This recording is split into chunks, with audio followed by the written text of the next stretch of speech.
Hello everyone, welcome back again. In our previous videos, we already discussed about the chemical bond, so many points, so many things, so many concepts. Now, in this session, we will go to discuss about the strength of the bond.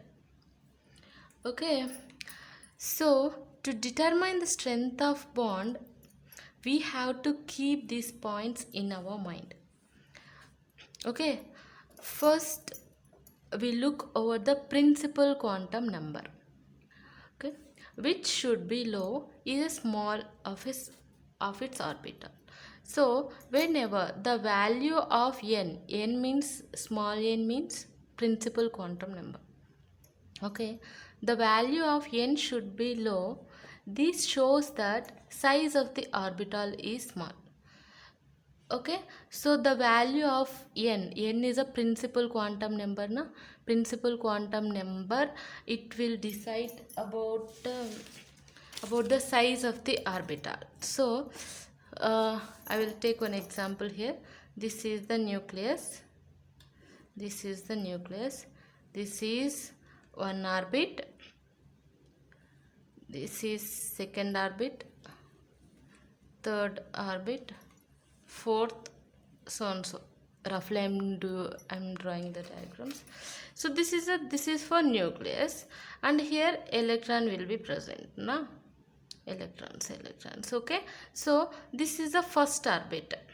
In our quantum numbers, four quantum theories are there, that principal quantum number, azimuthal quantum number, and magnetic quantum number, and the spin quantum number, right? So in our principal quantum number, it will determine the size of the orbital. Okay, if this is the first orbit, so n is a principal quantum number, na, small n is a principal quantum number, this is a 1. Okay, this is a small orbit, and this is a n equal to 2, n equal to 3, n equal to 4. So when comparison to this one, this is somewhat bigger orbital. Okay, now this is a third.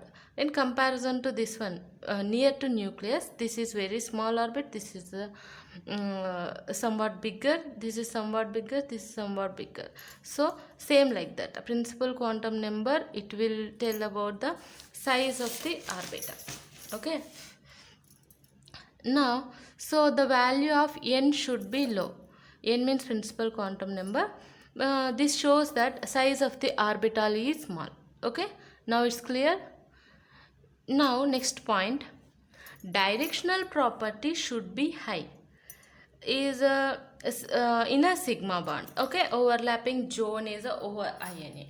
So see this, in other terms we can also say that if our overlapping zone, in our previous videos we already discussed about the overlapping zones, how it will form pi bond, how it will form sigma bond. We already discussed about the bonds, sigma bond and pi bond. So that point only again here repeating. Say this, if your overlapping zone is laying over the INA, this is a INA, na? So this is a d orbital, okay, and this is a s orbital. Okay, so you are overlapping, this is a overlapping zone, na? This is a overlapping zone, this is a INA means internuclear axis. Okay, so if your overlapping zone is laying over the INA, it will form more stronger bond. Okay, it will form more stronger bond. And if your overlapping zone is away from the INA, so this is a INA, na? INA. If your overlapping zone is away from the INA, like this. Okay, this is our overlapping zone, na? Okay, this is our overlapping zone. Then this is a INA. If your overlapping zone is away from the INA, this bond will be weaker. Okay, this bond is weaker bond. Okay, so this is a sigma bond and this is a pi bond. We will consider like this is a sigma bond, this is a pi bond. So this is the reason why the sigma bond is more stronger than pi. Okay, so when comparison to pi, sigma is more stronger. Why? Because this only the reason. Okay, understand? So next, distance between the overlapping orbital should be low, especially in d orbitals. Okay, especially in d orbital. See here,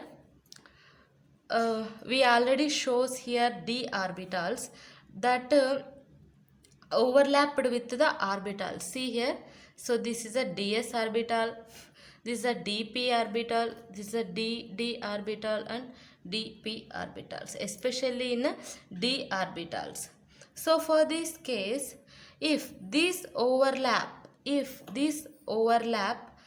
the distance between the overlapping orbitals,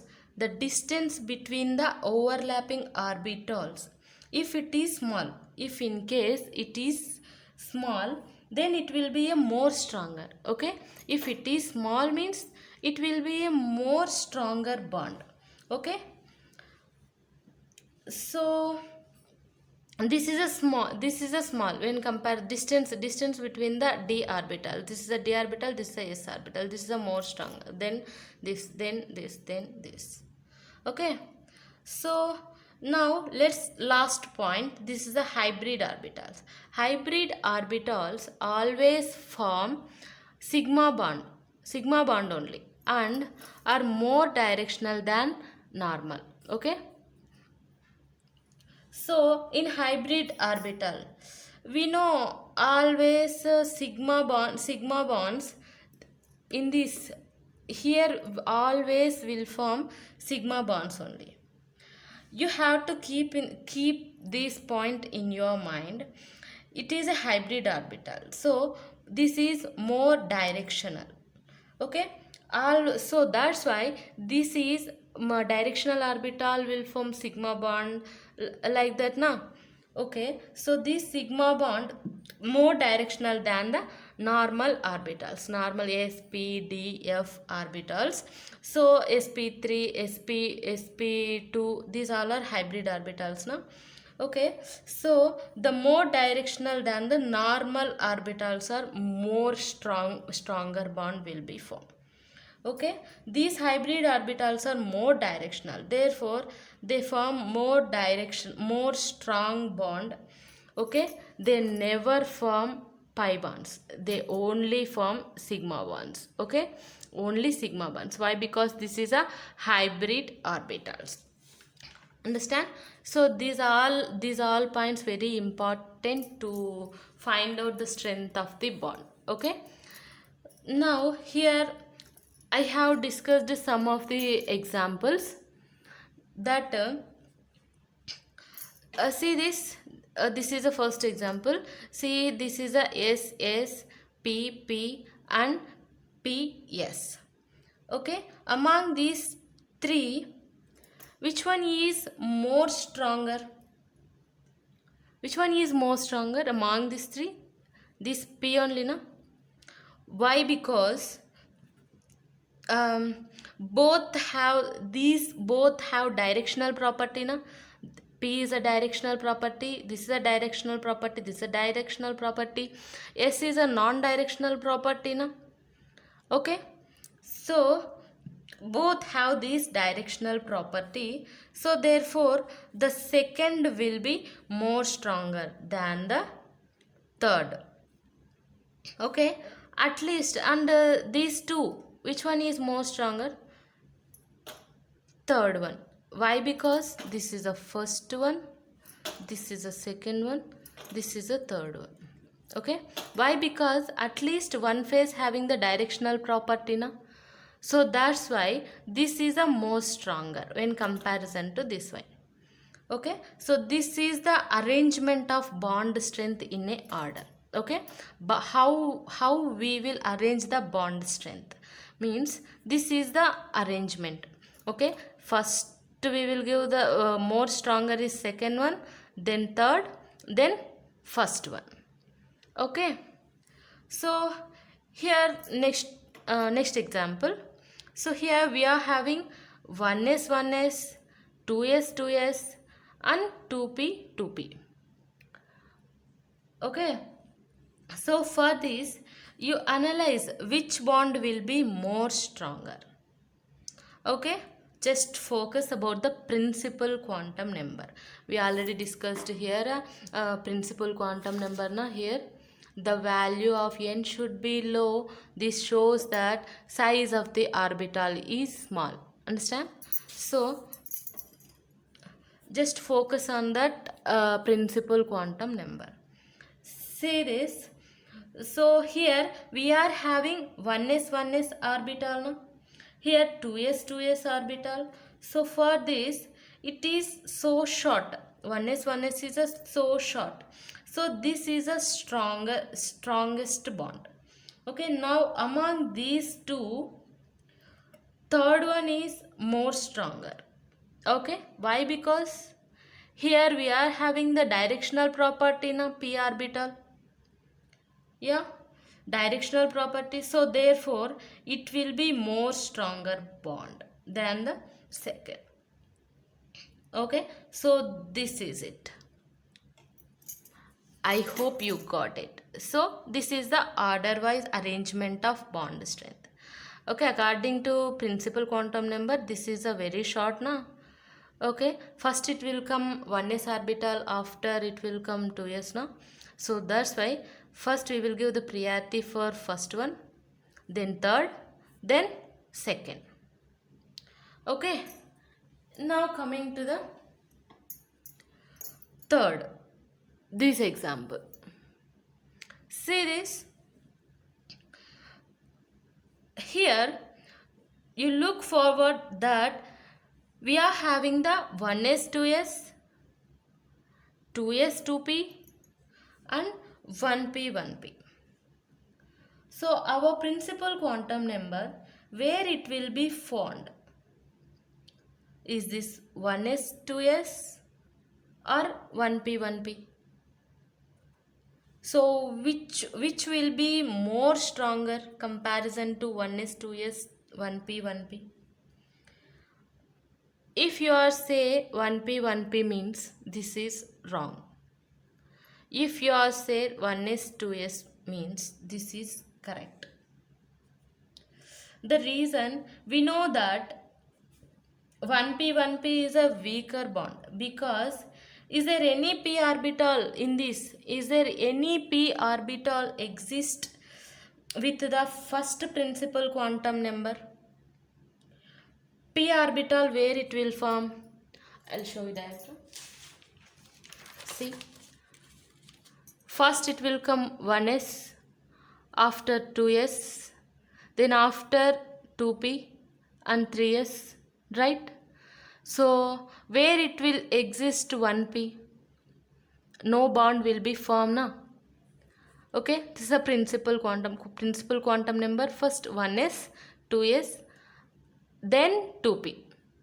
It won't come to the 1p. It won't come to the 1p. Okay, so that's why we will give the priority first 1s 2s, after 2s 2p,